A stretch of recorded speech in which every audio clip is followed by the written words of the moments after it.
حضرت نوح علیہ السلام کے بعد سے شرک کا آغاز شیطان نے کر دیا تھا. اور یہ شرک کا آغاز کس طرح سے ہوا کہ یہ جتنے بت، ود، سوا، لات، عزا، منات، یہ جتنے بت تھے جو کہ قریش مکہ نے بیت اللہ کے اندر رکھے ہوئے تھے، یہ کہاں سے آئے؟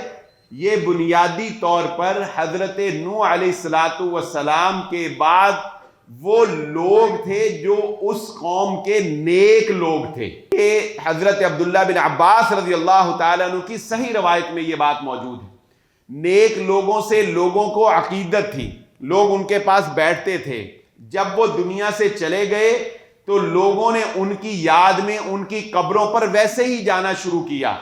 شیطان نے ان کو یہ بہکاوا دیا کہ تم جو روزانہ یا ہفتے میں 2 دن تمہیں ان کی قبر پہ جانا پڑتا ہے، تم ان کا مجسمہ بنا کے ایک شہر کے کامن ایریے میں لگا دو تاکہ سارے وہاں پر آ کے ان کی زیارت کر لیا کریں.